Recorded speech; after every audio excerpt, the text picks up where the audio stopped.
Thanks for joining us today. Allison Skalberg here, Consolidated Planning Group. I am excited to be here with these esteemed ladies. And we're going to be talking about rethinking jobs and life in developmental delay. And I think that there's going to be a lot of ideas that are coming out today and kind of talking through this. And this is a big topic, ladies. The numbers are not great as far as unemployment or underemployment for our kids with disabilities. And so being creative, taking into consideration government benefits and things like that, all are a big part of the equation. So we've got a new topic for everyone today that we're going to be talking about. So for those of you that are joining us for the very first time, welcome. We are so glad that you are here. Consolidated Planning Group is a holistic special needs financial planning firm, nationally certified Social Security advisors, members of the Special Needs Planning Academy, chartered special needs consultants. Our whole firm is nuanced in planning for special needs. I am a parent of kids with disabilities, adult kids with disabilities. And so what I can tell you is all of these topics, when we do these webinars, they are near and dear to my heart. And, our webinars and our, educational series came out of my own frustration on why is everything that we do so difficult? Everything, no matter what we touch, when it comes to planning for these kids, it's hard.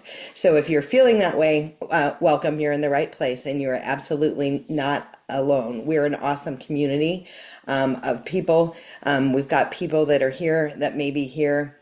They may have a new diagnosis. There could have been an accident. Maybe things were quote unquote normal, whatever that is, before, and now not so much, after a brain injury or something like that. And some people are here because they veteran parents and they've been doing this a long time and have kids with disabilities. So whatever reason you're here, we're glad that you're here. In case you're wondering, we are in webinar mode today, and that means that we can't see you or hear you, but we know you're there. A lot of you have put questions in advance. We have those questions. We're going to be getting to those as many as we can during our time that we have together today. Our time together today is an hour. So if you're planning your lunch hour or whatever's going on, you can plan on that. Today's meeting is being recorded. So everybody that is signed up for this meeting is going to get a copy of today's slides and a link to the recording so you can revisit it after the fact, and you also don't have to take notes on every single thing that you see on the screen. So having said that, we kind of talked a little bit about what we do.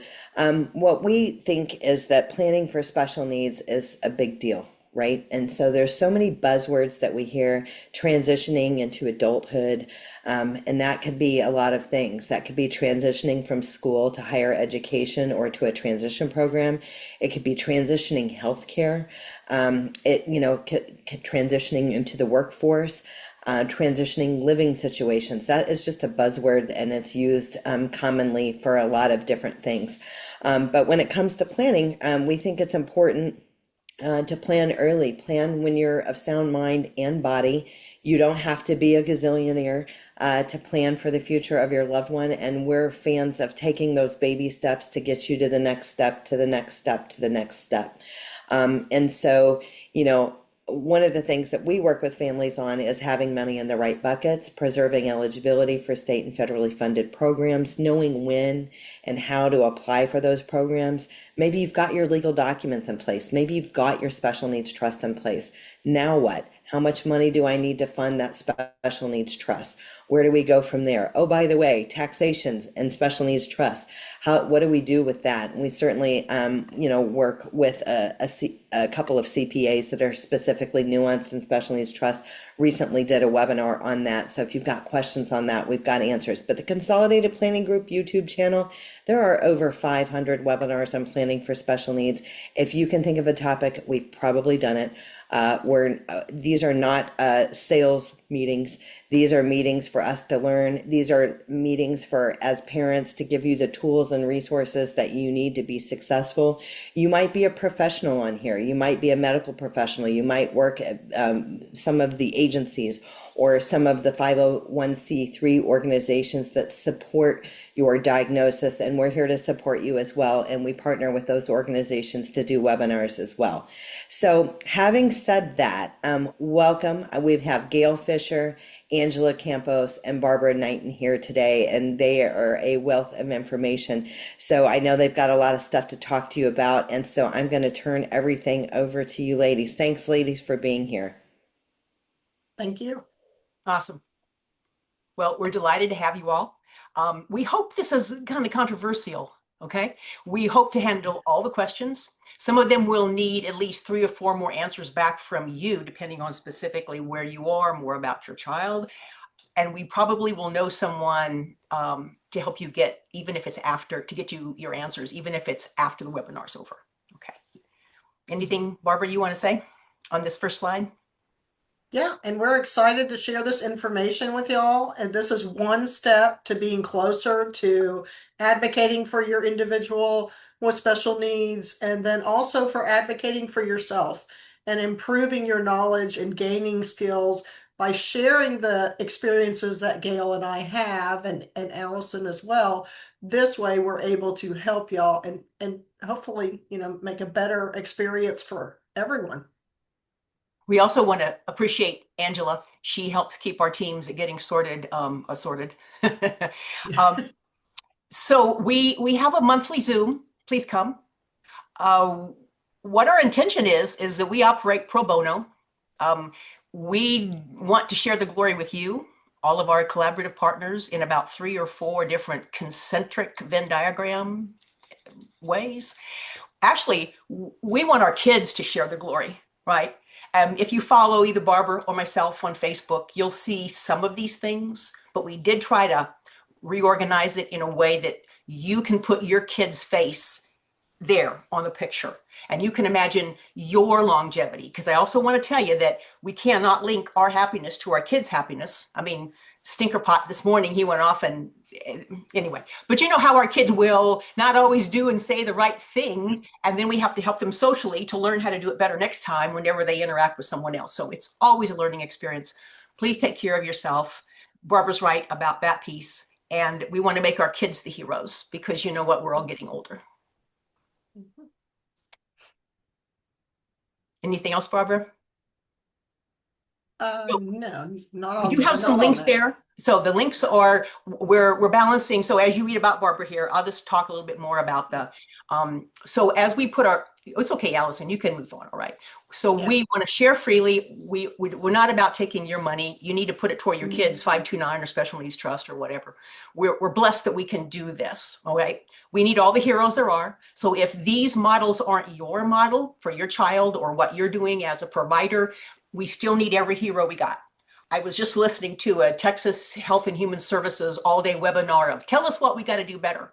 And I put a couple things in the old chat there, and they ignored me a little bit. And then I thought, okay, we'll just put the word lunacy in there. But we'll see if they come back and ask us. We have multiple directions in which we're trying to take either old ideas and up them, revise them, new ideas. So you may not love everything you hear, but we hope that some of it will empower you. That's what we want.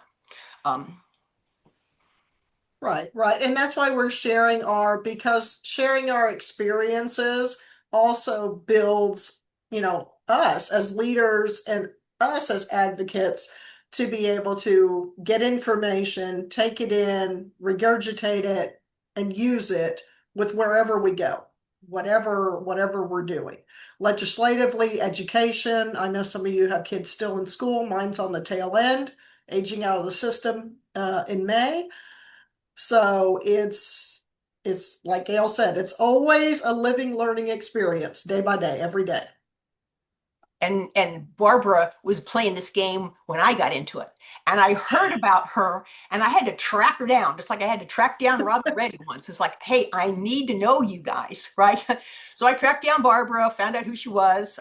We have a picture of Joshua in there. Do you want to talk about his food bank? And then I'll go on to the John stuff. Yeah, and so just a little overview on my son. He has medical complexities. He suffered in utero brain damage.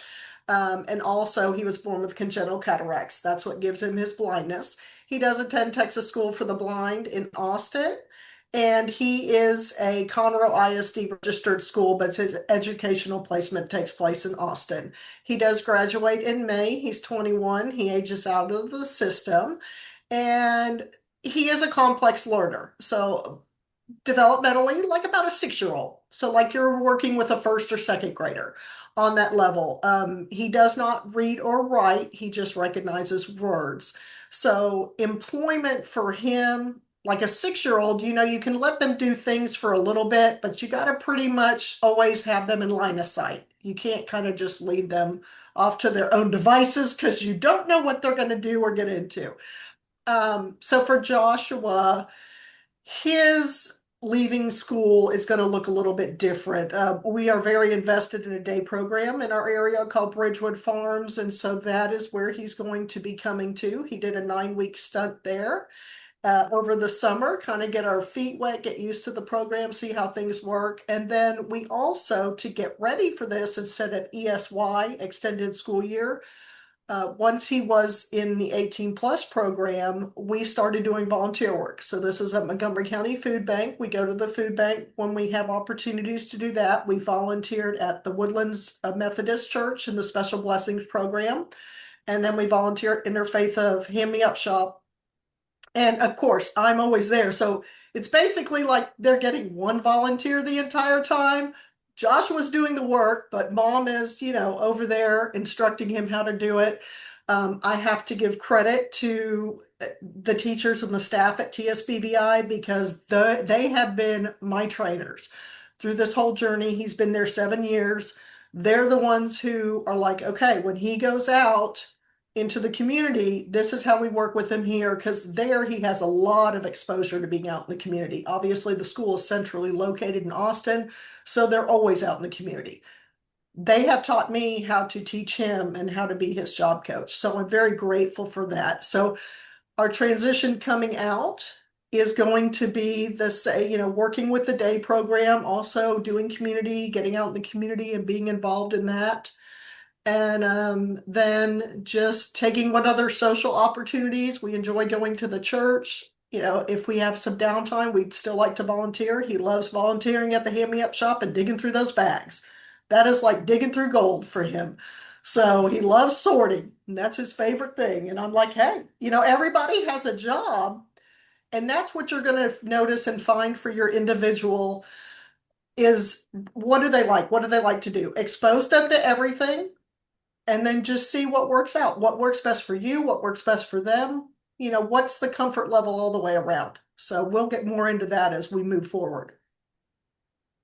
And we purposely, again, put your kid's face on these pictures, right? And we're trying to give you a wide variety of strengths of our learners, of our young people. I have admired Barbara and all that she's done and that world. I don't know that world, right? I also don't know the world of medically fragile. So John doesn't have seizures. So my heart's out to those. Whatever my family has, it's not addiction. We got almost everything else going on, but not addiction. Okay, so if you follow the post, you'll see that, John, we post the vulnerabilities. I post my vulnerabilities, right? So hopefully you can identify with scars. I always ask him, do you still want me to take your picture? And he says, yes. Sometimes I say, I'm talking to your higher level self, John. This is a critical higher level question. And I'll ask him, and then I have to zip it and listen to his version of an expressive language answer back. So sometimes it's the risk, it's the shininess of the eyes, it's what he says, it's what he grabs from me, the broom, the whatever. Lately, he's out doing things matching, following some of his peer friends, which is a far more magical tool of intrinsic motivation to him than whatever dumb old mom has to say, right? So if and I'm an educator junkie. So if I ever wanted him to go on off to higher level past like college, anything, it's going to be because he wants to, because of kids he knows. It won't be because I'm, woo-hoo-hoo, cheerleader. So here's some pictures out in the community of pushing the envelope. Now, we did least restrictive in every single thing with the LEA. We share the parent presentation with anybody that wants it. We had curricular least restrictive at 9th grade campus. Tell everybody what the LEA is. Not everybody knows. Forgive me. Local Education Authority. It might be your school under one roof. It might be the district, but whoever you consider to be your local education authority, and it'll be public, not private. Private doesn't have to conform to the same set of rules. So we've always approached it with, every time I've given a, how do you make an art a better thing, a win-win-win situation. So we have to understand their quandaries and be a mutual respectful person on the art committee. But I will tell you this, during COVID, rising 8th grade, they printed the whole parent presentation out. And I said, we're not doing Zoom. So they let me come in and they printed it like that. So I thought, this is a pretty big testament, right? That you printed the whole thing out. So they will listen. We're respectful. We have to make sure they do the right thing for your kids. Extracurriculars. I know we're getting a little bit off task here, but this whole part about risk, getting kicked in the teeth. I saw a post today where the neurotypical world where we live locally can be cruel, sure, but then, hey, that's the world we're in. So John and his mom show have chosen all these years to take that risk. If he's willing to go there, okay, dear God, I'm going too, right? We have an older brother, a whole different set of interventions, a little bit more privacy on that, but it does still integrate.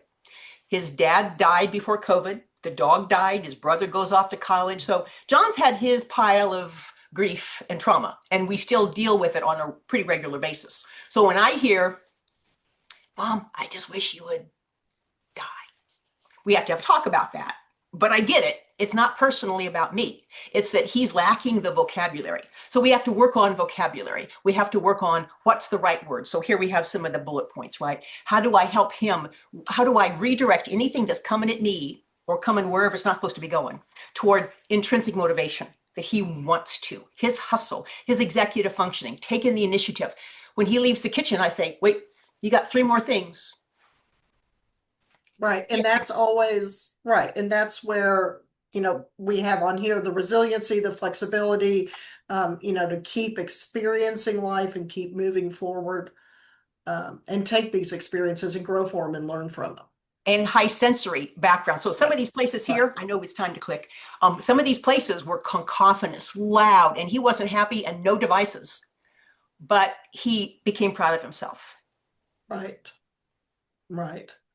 And so that's where we're looking at the collaborative, looking at working, because we as parents only have so much expertise. We have to rely on those professionals to help us, to assist us. But on the flip side, those professionals don't have, some of them do, like Allison, have lived, learned experiences. Most of them do not. So they're learning from us, we're learning from them. We take that, we collaborate, we mesh those two together. And that's how we make a successful future for our individual with special needs. So we each learn from everybody else's mistakes. We don't need to reinvent any wheel. Right. We have, with the previous slide, monthly Zooms. Please come. We have a web page. We have and a Facebook group. So here's some examples. Some are earn and learn. Please do that. Allison's an expert in her stuff. Barbara's an expert in stuff. We sometimes cross-pollinate. But then your child could be very unique. Remember, you're putting your kid there. Don't look at John's face. Put your kid in that place, right? Some are earn and learn. All the naturally occurring. So some of the questions that came up, how can I help my child? So a job site would be with naturally occurring job supports. Now, we got blessed by the angels. Summer earn and learn last summer. Miss Angie and Miss Ada, who are the managers for Taco Cabana, she's a mom. She said, Miss Angie, she said, my kid's 14, just kind of like John, but not kind of like John. And if I told my kid he was going to come and work here, I would not get him out of his room. So we want to look for those job sites. And someone else asked, well, where's the list? Yeah. Yeah. Yeah. Okay. Be the list, right? We're the list. So, and we also don't want to just rescue our own kid and then everybody else has got to fend for themselves. That's the exact opposite of what we're trying to do here in this collaborative. We're trying to, do you want to help start a business? A lot of you guys have that big idea. Do you want to help be the village? Great. Wonderful. We're coming together to share those ideas. Are you looking for employers? Great. How do we get that started? Do we have to prepare our young people to be those starter jobs and those micro interns? Oh, yeah. right? So Right. anyway, naturally occurring job supports. Now, I also have to give a call out to Ferguson Motors. We found that 2 Christmases ago by accident. That's if I ever get money and I can afford a place, our training center, our 501(c) is going to have a Ferguson Motors with all of those features and benefits locally, because it's always about transportation, location, right? So we can have come and go. We need foot traffic, neurotypical foot traffic. I salivate over Ferguson Motors, Sanderson, Texas. And then recently we were down at Mod Coffee in Galveston, and they had like 10 of the boxes checked. And there's hardly like all the boxes checked. And it's like, okay, these places are there. They've been able to get grandfathered in on real estate. So we're back to that location and transportation. Lovely, wonderful places. We can talk more about that later. We do keep a running list of similar kinds of bibbies and bows and all of the car washes and all the everythings. We cheer each other on. We try to do everything we can so that everyone feels that same degree of parental empowerment and professional expertise. Right. All right. And next slide.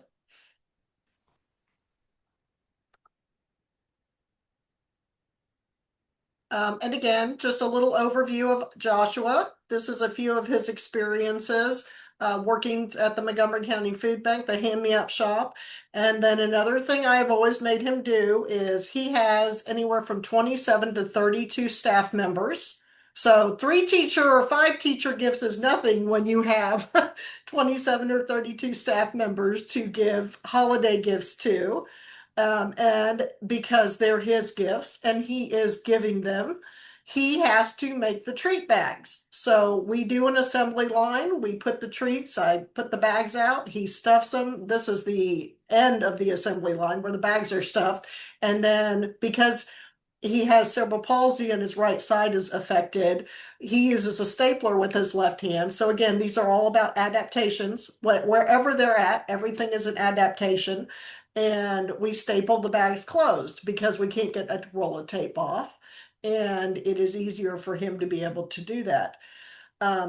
So again, on his history, starting with figuring out what works for him, what are his likes, what are his dislikes, what can he tolerate, you know, how again, like Gayle said, the environment, is this a loud environment? He doesn't like, because of the visual impairments, he does have heightened hearing, so noises, sensitivities, those type of things. So we need to take that all into consideration when we're looking at a good fit for employment or volunteering, because some volunteer places, I will have to admit, are very fast, very, very fast paced.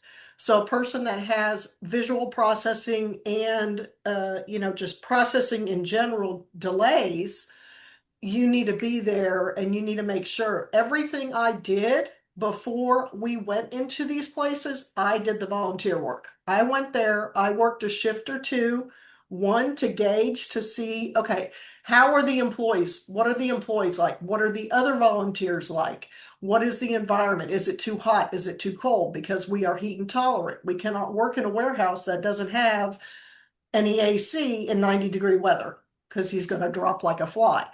So I went and I did that. I approached, and this is what a lot of individuals, what a lot of family members will have to do. You have to approach the business, you work with them, you get to know them, and then have them get to know your individual and go through it like you would and see, what are the different offerings and be creative. So that's kind of his case history of where we're at and how we got to the point that we're at currently. Tell him about how he didn't want the wheelchair. Oh, yes. And well, we're also so when we fly TSA, Joshua has a VNS implant, which is like a pacemaker for seizures. It controls the seizures. And obviously, when we fly or we go through TSA, he's listed as a person with disabilities. So the first thing everyone shows up with is a wheelchair. And he is extremely adamant about wherever we go, no wheelchair, no wheelchair. He's telling the United people, on the plane, and they're like, okay. But yeah, he has his cane. He is like a white cane user, and he does have usable vision, but he doesn't have depth perception. So yeah, so you have to respect, again, like Gayle said, this is all about mutual respect. You have to respect the people you're collaborating with, but you also need to respect your child and don't talk down to them. Don't baby talk to them. Joshua may be on a first or second grade level, but we don't baby talk. We keep things up at a higher level. Yes, sometimes our expectations may be too high. And, like Gail said, there's your slap in the face because things don't always work out. Always keep your expectations high because you can go down. But if you keep your expectations low, it is very hard to go up. Absolutely. And our kids want it. So put your kid's face on these pictures and listen to them. They may need an extra second to process. Everything's so verbal in this world. John takes time, and if I'm doing it right, I will wait, and then I'll get the answer, right? And when their eyes get shiny, you've seen that with your kid, right? You can tell when they're in the moment and their intrinsic motivation's taken over, and they're making it about them. That's what we want. That's the magic of all this.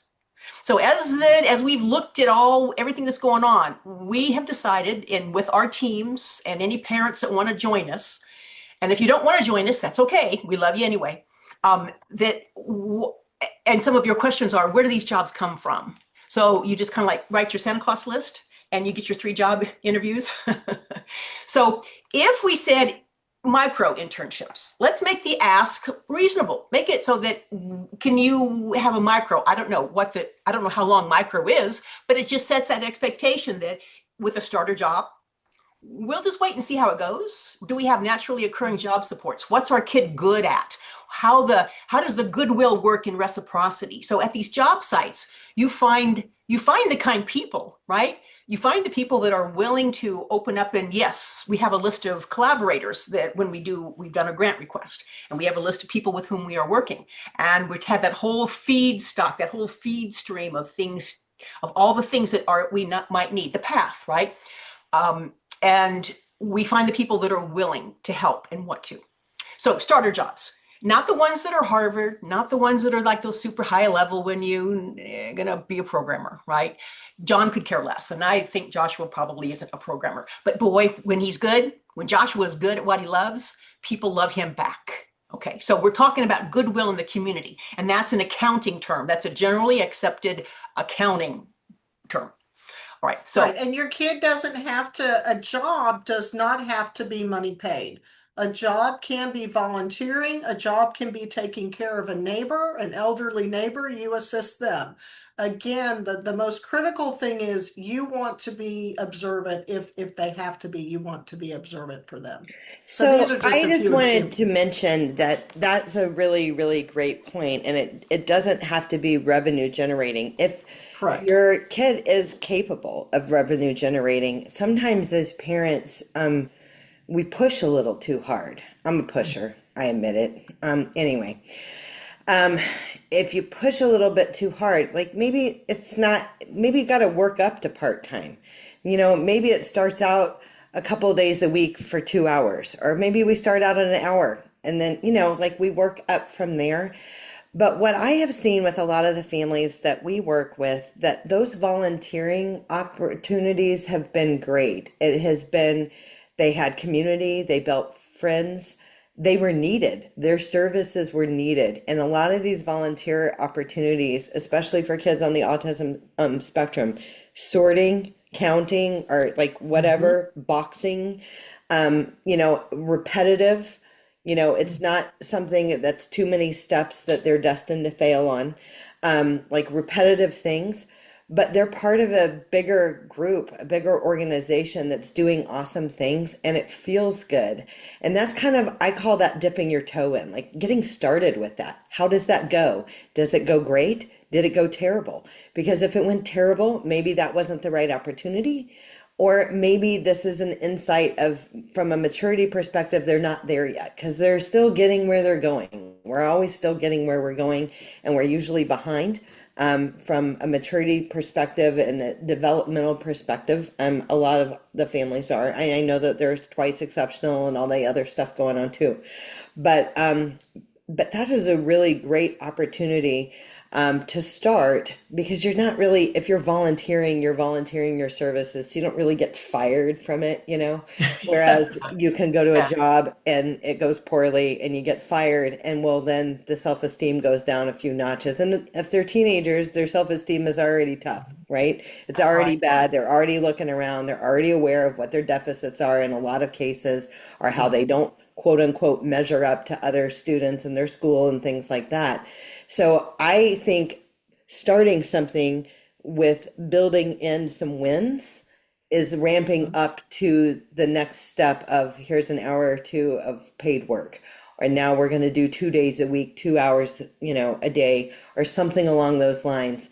I know that my kids volunteered. They were involved with the 4-H veterinary assistant program, and they were able to volunteer. We had hundreds of volunteer hours at a vet, and I know that we all know some people on here that their kids have done that. It's been very rewarding. And I think a lot of times you think that if your kid volunteers at a vet that they're going to get to pick up poop. And I think that depends on what vet they're at, because our vet was awesome, and they got to watch surgeries, and they got to assist in the grooming salon, and they Wow. got to help put blankets away. Like, they were exposed to everything. They got to work with the person that orders the dog food, things like that. So they were really exposed to a lot of different things, and it wasn't picking up, pet waste, or like the terrible side of that. So and again, the animals, some people are deathly afraid of animals, but sometimes there's a such thing as, we know, the emotional support animals and things like that. There's so many programs like that. So anyway, I just wanted to put that out there, and we'll move on to the next slide. But I think that volunteering, and it might be something where you volunteer with them, like you're there. And I think of the hub, and some of these different places that are doing, a lot of these different, and you mentioned one earlier, Gayle, Summer House, the hub, some of these different ones have programs like that where you're kind of dipping your toe in with some of the volunteering, and then it could expand Right. into work. But I think the biggest thing I would say is the on the pushing part is, don't do too much, because if it is too much, then it's too much. They feel overwhelmed, and then they want to give up if they feel like they're destined to fail or things like that. So that ramping up and being okay with uh, a slow incline, and taking the rest breaks along the way to take the temperature of how are they doing, how do they like it, is this going well? And even if it's going well, because it's going well, not ramping it up so much that now it's not, because it was too much. Right. Okay. Right. So Right. John wants a dog. So he's going to volunteer over at the animal shelter, right? We're going to prove that he can take care of it. When we did the food bank last summer as kind of his job, lots of volunteering hours. Now, the next time I'm not going. He wants to go solo. So what Barbara and Allison are saying is that I need to let John be the leader, right? Remember when I said, oh, back one more. Yeah, we missed too far. Back, Allison, please. One more. One more. Yeah, one more. We were talking, we actually two more. I want to say this borrowed job thing. So there are job placements. You guys have all asked where, no, the other way. Oh, no, one more forward now. Where where the Super Bowl party is. Get to the Super Bowl, please. So the borrowed jobs, there's a lot of groups that have borrowed jobs, but you all know your kid only gets to keep it while he's there, he or she's Right. there, right?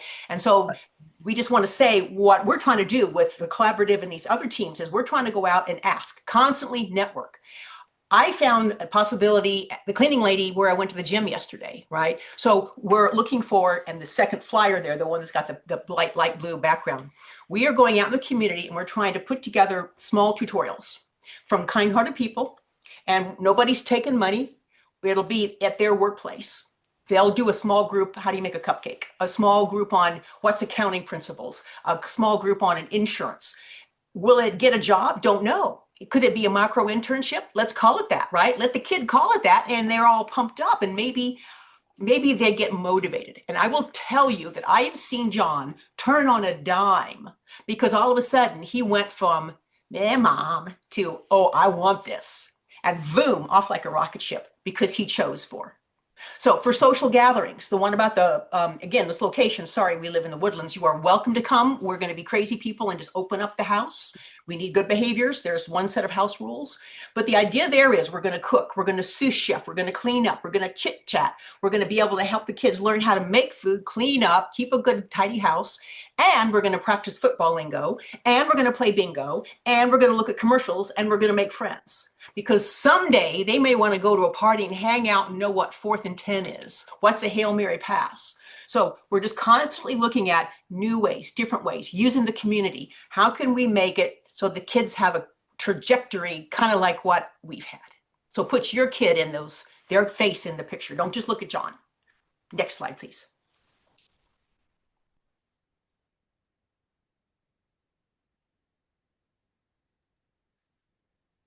Right. And so while we have our communities and our local areas that we are working with, obviously the greater, bigger picture is advocacy on a state level. And I am a council member for the Texas Council for Developmental Disabilities. I've just been a nominated vice chair, so I will be accepting that position next week.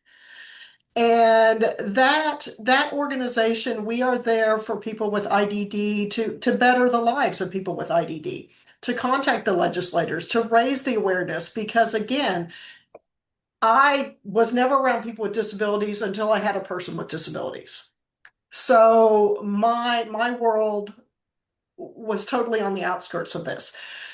This is the same thing with our legislators. While they care, while they're empathetic, while they may hear this, they need to understand what we need, what the supports we need, what is going on. So this is our advocacy. Anyone is welcome to come in and share stories about what are you dealing with HHSC? What are you dealing with SSI? Even in your local, are there ADA compliances that you need assistance with, or that you struggle with, medical, educational. So, I mean, there's a lot of reform and advocacy. We are trying to promote advocacy in a politically correct way by sharing your story, by letting the legislators know that, hey, there is a need for this out there. And hey, I am doing everything I can to support my individual with special needs, but I need a little bit more support from the state of Texas in this area. And this is how you can help. So on a legislative, yes, I know a lot of people don't want to go down that road. Legislators intimidate me like they're movie stars, but I know they're not. They're just ordinary people. But it's that power that they hold in those decisions that they make, because I don't care what legislator you talk to when they're on that House floor or they're on that Senate floor, whoever they represent locally, they're representing every Texan when they get on that floor. When they vote, they're representing every Texan. Whatever they do, whatever decisions they make affects us all. So that's where we're trying to influence that and advocate and raise awareness. So I'm on the board of NAMI Greater Houston, and we go down there face to face also. There was it's occurring right now, a webinar all day long, Texas Health and Human Services, and they're doing all their, hey, aren't we so great? You guys got anything you wanted to have differently? And I put 3 things in the chat. So, and I screenshot them, so I'll post it later on today. And sometimes we have to tell them, you guys you don't know what you're talking about. Sorry. We all have our stories of that, right? And you don't need to be afraid. If we're posting these stories rock solid, not emotional, not negative, but from a family standpoint, right.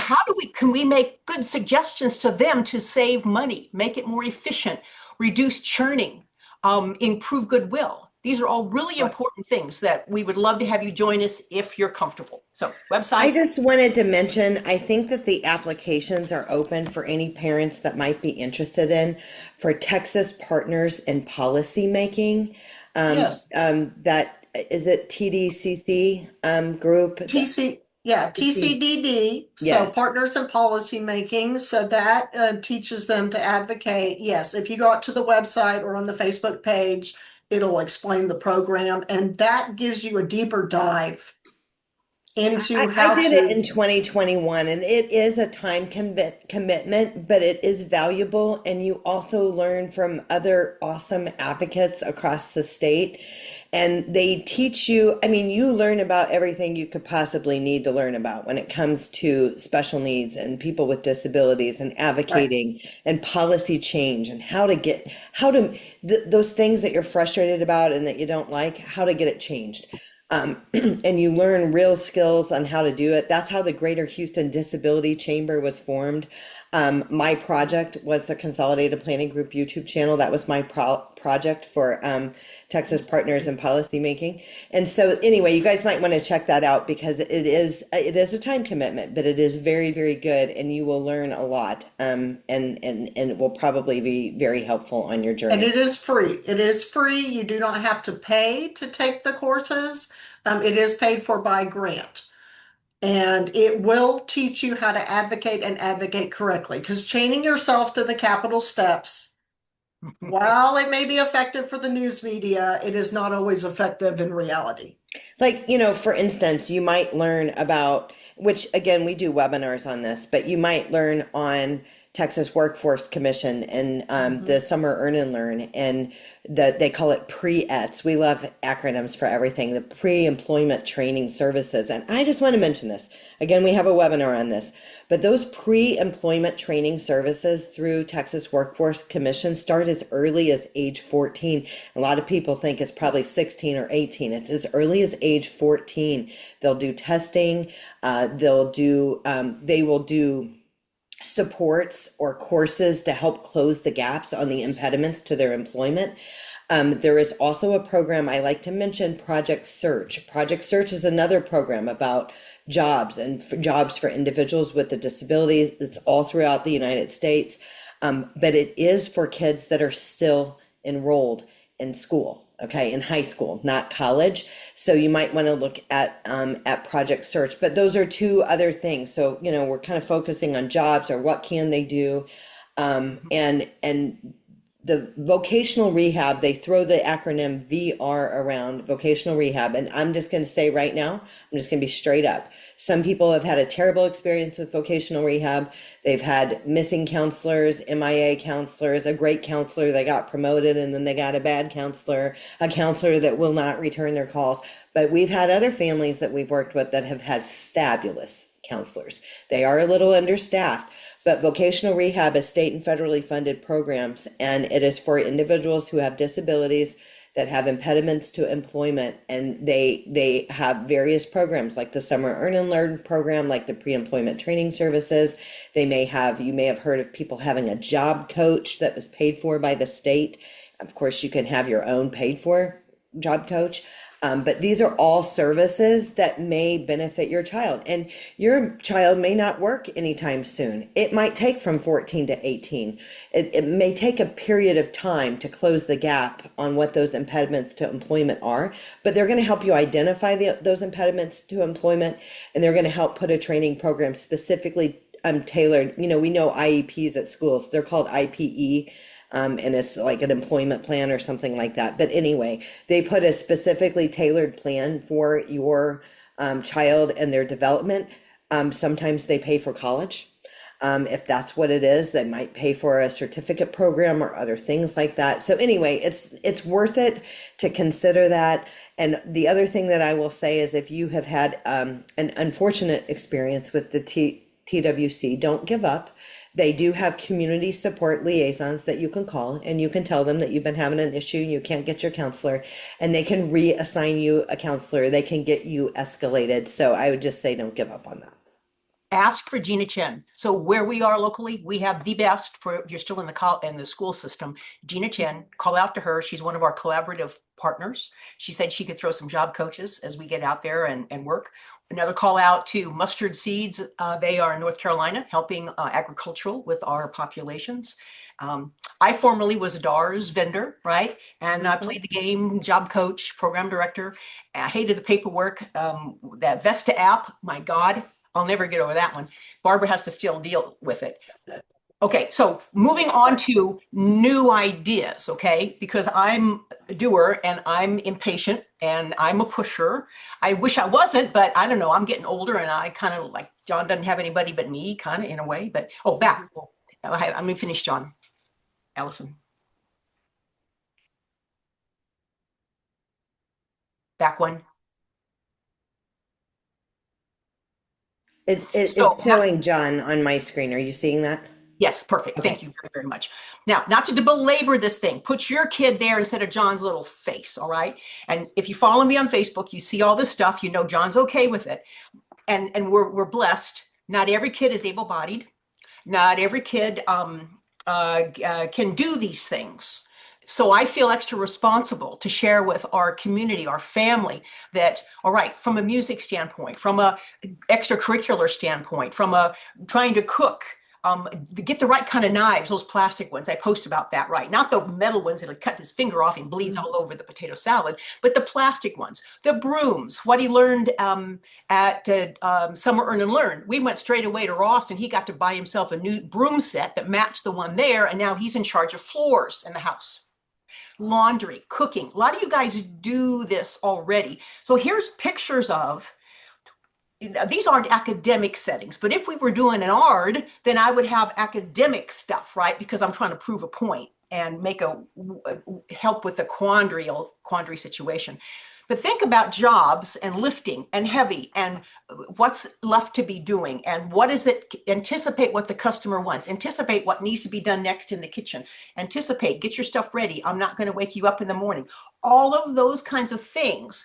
And I purposely, y'all, I try to walk behind John. When we're going from one place to the next place, I'm lagging. I'm purposely, zip it, mom. I am purposely standing back. Give him a chance, Gayle. Yeah, your hair's on fire, but his needs to be. And you need to zip it. Okay. Next slide.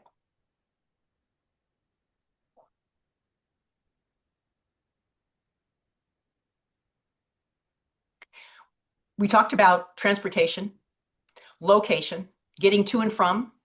Allison's right. That consolidated planning YouTube channel is nothing but pure gold. Farm that.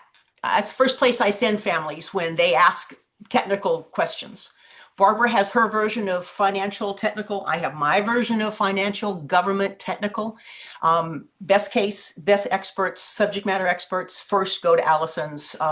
We are customers, full disclosure. And what our collaborative is trying to do when we have our monthly Zooms, we welcome anybody with a dream. And you want to know, okay, first step, second step, third step. What do you want to not do? That's our primary thing. Is it an LLC someday? Is it do you have to reassign your LLC? Yeah, I'm going to have to do that. Is it an S Corp? Is it a C Corp? Is it going to be a 1099? Are they going to own it? Who's going to own that? Is it going to be the trust? Is it going to be something else? ABLE accounts, representative payee. And yeah, I know it's too many words and I'm really sorry, but those of us that have played this game for a while, this is the rules of the game. And you chew the elephant one bite at a time. If it's too big of a bite, go for a smaller chunk, right? So with the learning processes and the vulnerability and learning to obey orders, I'm sorry, dude, that's just the way it is. Do you think what you just did is going to get that job you want? Keep that job you want? Get you invited to that party? Get that girlfriend you want, right? So it's got to be always rhetorical questions. He's got to win the argument. He's got to use his words. He's got to step forward. And I just want to say, Gayle, I do follow you on Facebook and you do a really good job on that. And that is hard. And as a lot of parents, I'm not calling any names, maybe myself or whatever, the helicoptering has got to stop. And we've done it for a long, long time. When you have a small child, you have a child with a disability, we are fierce protectors of them and, and caregivers and all of those things. But and one book that I tell everybody to read is Let Them, right? And so, Gayle, I feel like you do a really good job of let them fail forward, let them make that mistake, let them miss the bus, let them leave their homework on the table. Whatever it is, like that, the natural consequences and things like that. And I would just say you get an A+ for that. I think you do a great job on that. People can take lessons from you, but it's so, so important. Just little things like when you take your kid to the doctor, and the doctor walks in and says the ignorant, "What brings you here today?" Like, well, don't you have my records? Okay, whatever. But I would talk to my kids in the car and say, well, when the doctor comes in, they're going to say, "What brings you here today?" and tell me about your history. So let's just practice this in the car, because I, of course, know this, and of course, I can just spew this out. But you're a grown up. Or you're close to grown up, and let's have you practice doing that. I'll be there to help you if you need help, but I'm going to zip it and I'm going to let you, and then let the doctor talk to you. And then if you need help, you can, give me a cue that you need help. And then that's building confidence. So those little things is what is also building up, and some of this job coaching and other stuff things, that's building up that courage to ask for something, or if something's going wrong, to speak up at work or in a volunteer situation, or those types of things. And if we're always their mouthpiece, then they feel afraid to speak up, and we're not always going to be there in all of these situations. So I just wanted to say, I've taken lessons from you on that, Gayle. Good job. Yeah, But and it's it is slippery very slope. hard. It's a Yeah, I slippery mean, slope. it is hard. It's because the world is cruel. I mean, a lot of people are out there to take advantage, and our young people are concrete thinkers. They don't see the abstract. They don't understand the joking. And they, so that yes, they are very vulnerable, very easy to be taken advantage of. And a lot of them are very kind-hearted and happy. And so they, they just they don't read, everything's black and white. They don't read the gray. And it is, and also it's so easier to go in there and get it done yourself because you can get it done fast.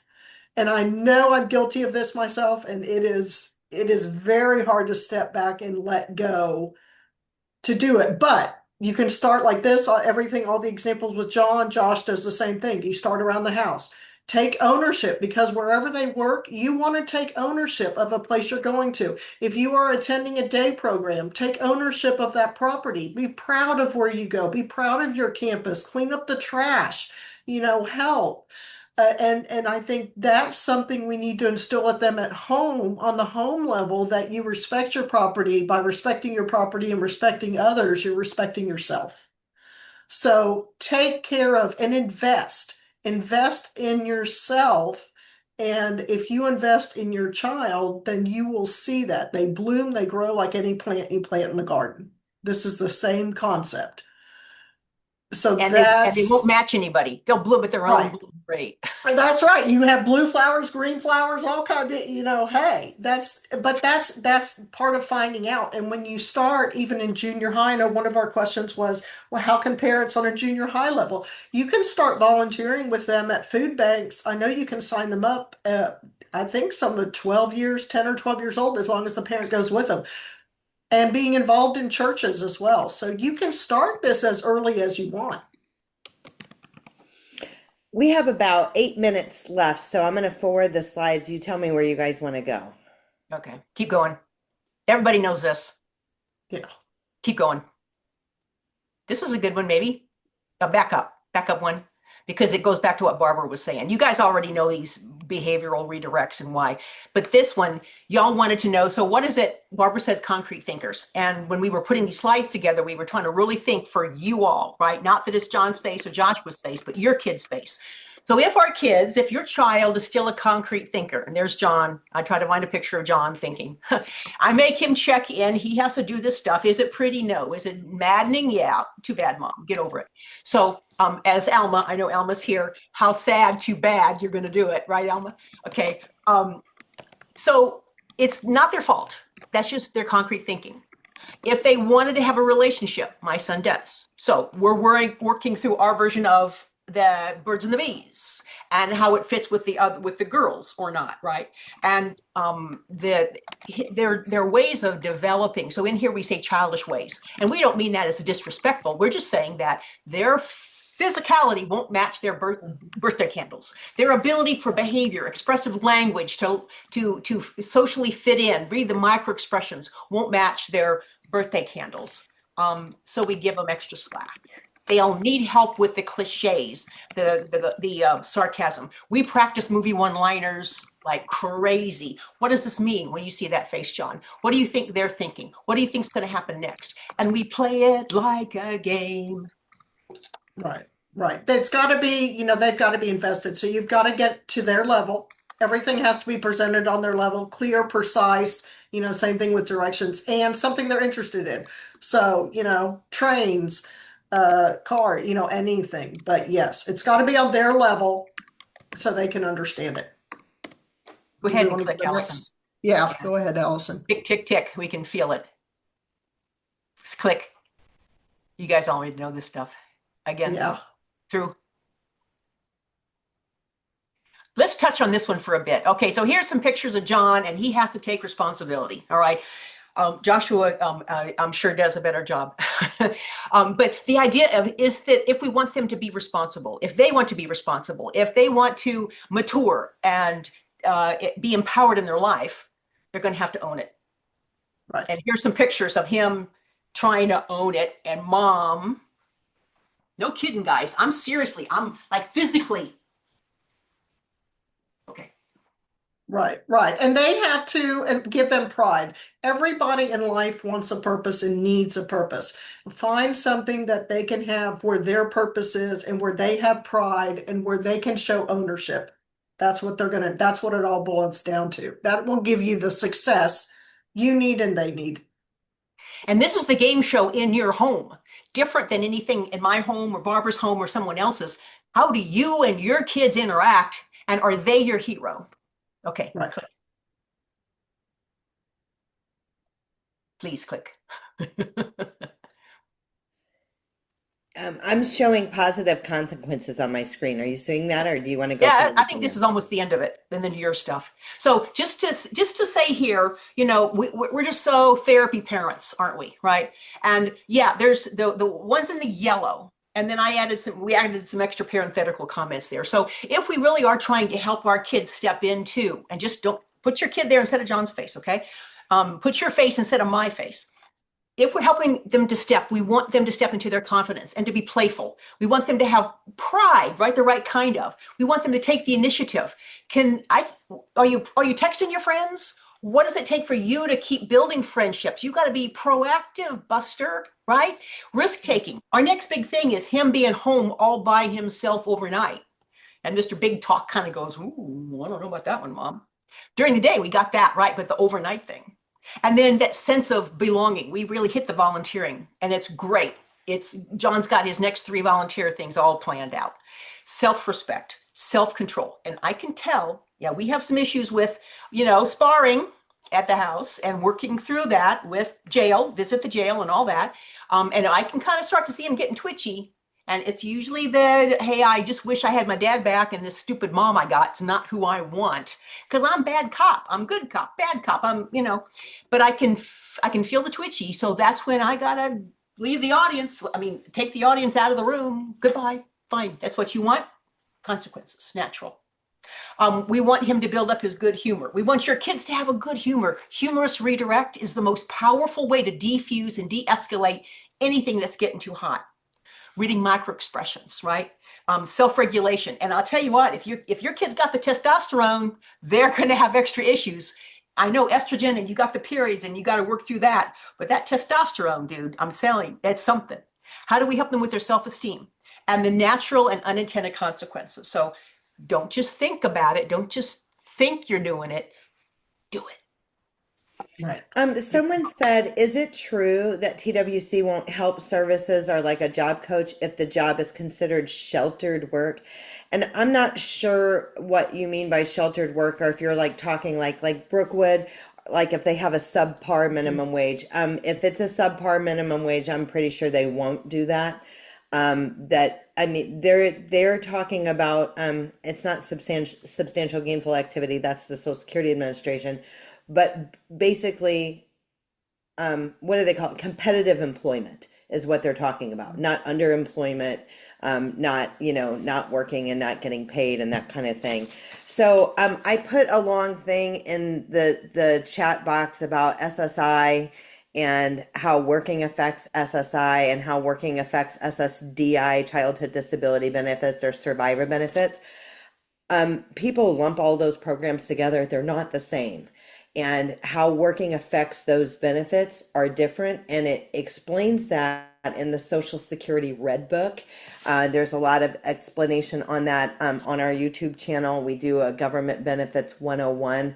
And then also, I just want you guys to know, if your kids are getting any kind of benefits through the Social Security Administration, there is free benefit counseling. So if you go to the Social Security Administration website and you type in free benefit counseling, it'll take you to the link. So if your kid is thinking about going to work and you're afraid that you're going to lose those benefits that you worked so hard to get, they'll walk you through what to do. If you're afraid of losing Medicaid, free benefit counseling. So I always like to tell people about that. So I know, like, from a perspective of today, I think we're about out of time. Everybody is going to get a copy of today's slides and a link to the recording. And of course, we're going to have other recordings, other meetings about this. And again, we're meeting every month on rethinking jobs, and we want to hear your ideas. Other parents have ideas. Other people are setting up LLCs and S Corp, and their kid is an employee or a volunteer for that organization, and they're keeping their public benefits. There's other things. There's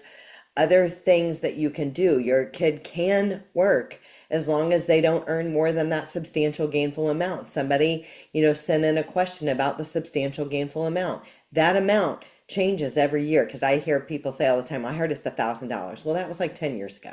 It changes every year. 2026, the substantial gainful amount is $1,620. If I said 90, it's $1,620 gross earnings per month. If I said 90, it's 1690 in the chat. That's wrong.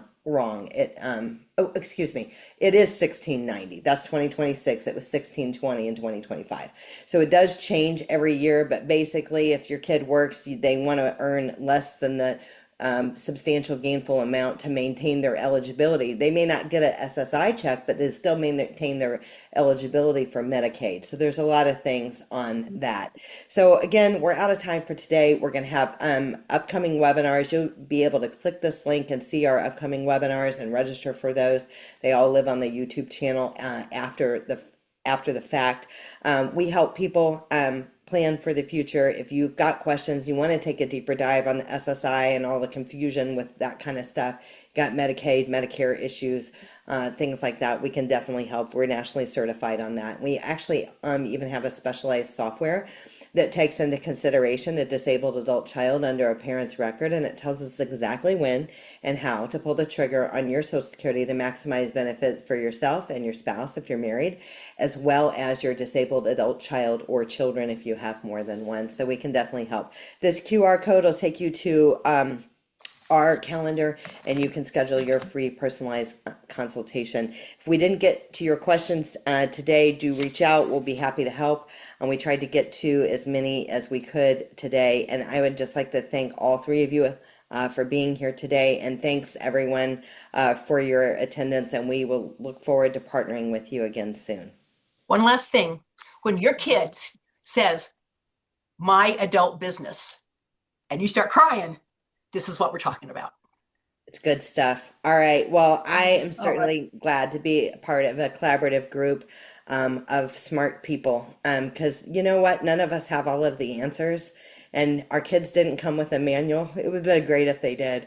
But learning from others and what worked and what didn't work, and learning from other people's mistakes, maybe not having to make the same mistakes and that kind of thing is awesome. So thanks everyone. Have a great afternoon, and we'll look forward to connecting with you again soon. Bye now. Thank you.